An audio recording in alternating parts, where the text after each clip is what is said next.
Hello, this is Darva. Welcome to another episode of Patrons in Partnership.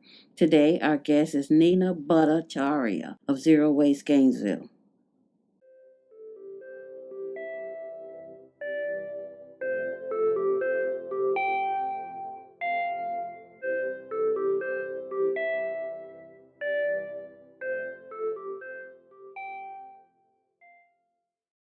Hi, Darba. Thank you so much for having me here today.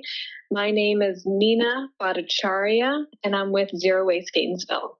What led you to start Zero Waste Gainesville? Well, I started Zero Waste Gainesville in 2017, and I initially got involved in the zero waste effort from a lifestyle perspective. So I started following a number of zero waste blogs, looking around my house and within my life and trying to identify ways to reduce waste.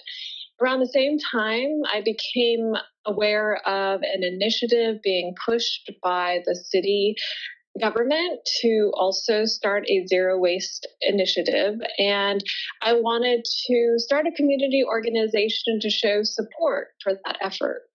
Can you explain the concept of zero waste and what does a zero waste lifestyle look like? Sure, absolutely. Zero Waste Gainesville has adopted the Zero Waste International Alliance definition that states zero waste is the conservation of all resources by means of responsible production, consumption, reuse, and recovery of products, packaging, and materials without burning and with no discharges to land, water, or air that threaten the environment or human health. Now, unpacking that a bit, a good way to visualize this definition is going from a process of what we are in currently, a linear economy, essentially where resources are extracted, they're used to produce goods and products that we use, and at the end of what we deem as their usable lifespan, we dispose them in a landfill or we incinerate them. And what we want to do with zero waste is really move from that type of system to a circular economy in which instead of putting those resources in disposal in a landfill or incinerator, they are captured and they are reused and recovered to create new resources. We also really emphasize rejecting and reducing from the onset. So that's a good way of kind of visualizing this system, moving from that linear system to what is called a circular economy, where nothing is wasted and it can be reused and repurposed again and again. What kind of challenges come from zero waste living? So zero waste living definitely has challenges, but it is actually easier than most people realize. So I guess from the challenges perspective, a lot of us go out in our community and we make purchases, and there's often waste associated with those purchases. So it really takes some thought in terms of like entering a zero waste lifestyle.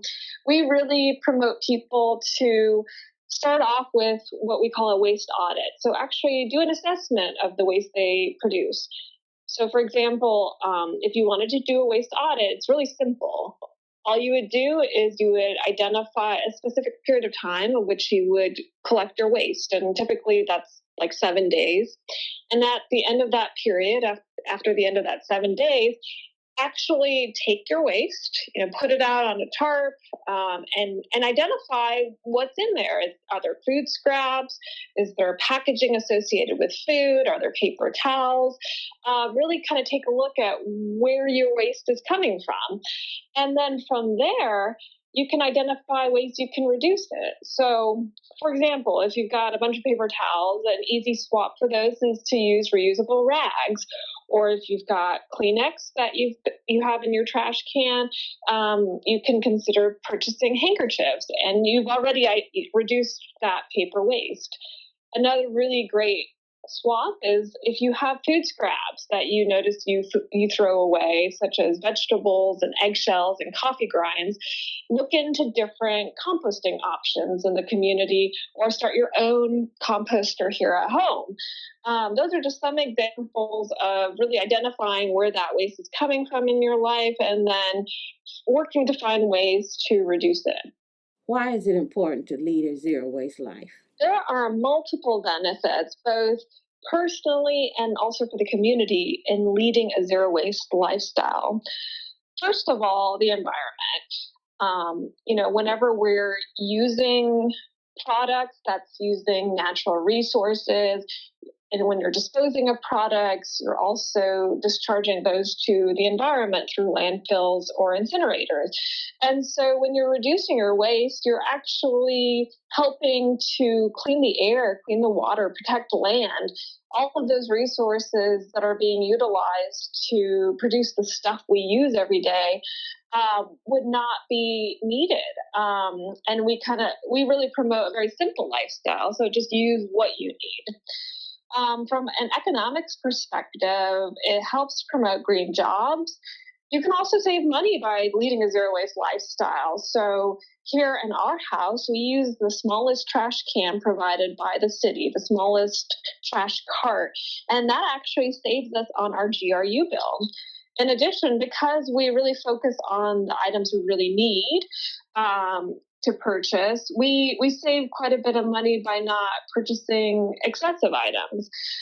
And then from a community perspective, promoting zero waste lifestyle and policies also helps create green jobs for our community.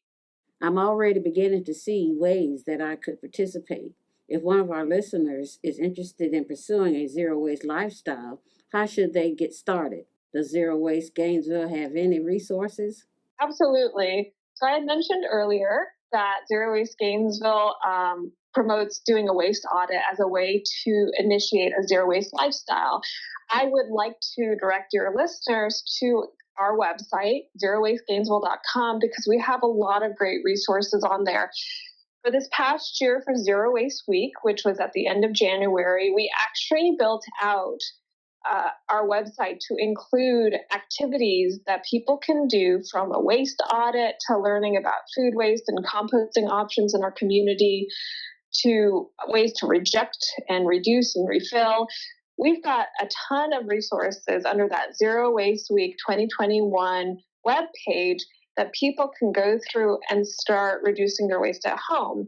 So for example, for the waste audit, we have a video of which shows how to do the waste audit. We also have material templates that people can fill out to track their waste and identifies ways to reduce it. We also talk about our community composters here in Gainesville. We've actually have at least 2 of them here in town who will compost waste for you. And in addition, we have different composting options that you can start at home, from doing a bin type composting system to a vermicomposting system, which involves worms. So a lot of really great resources on composting on our website. And finally, we've got another series of videos and PowerPoints that people can dive into to learn more about how to reduce their waste. And also, when you make purchases, we really promote research before purchasing to make sure you're purchasing a quality good that'll last a long period of time.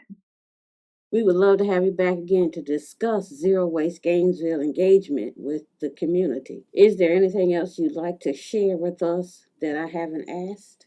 Sure. I will like to just mention that Zero Waste Gainesville has a mission that's twofold. We promote a zero waste lifestyle, and we provide resources and education for people to learn how to adopt those types of practices within their own lives. We also do advocacy at our local governments, both city and county, where we're really pushing for zero waste policies to be passed and adopted, because we recognize that zero waste, to reach zero waste as a community, really involves everyone. It involves us at the individual level, it involves our elected officials and local governments acting at their level, it involves businesses as well. And so we really try to operate on all those levels to, help our community reach our zero waste goals. So I would just encourage for people to, again, visit our website, zerowastegainesville.com, to follow us on Facebook and Instagram, because we post about different things that are going on in the community of which they can stay engaged and learn about what's happening. We thank you. You've certainly shared a lot of information with us today, and we have a lot that we can use to help with Zero Waste Gainesville. Thank you again for having me. It was a pleasure.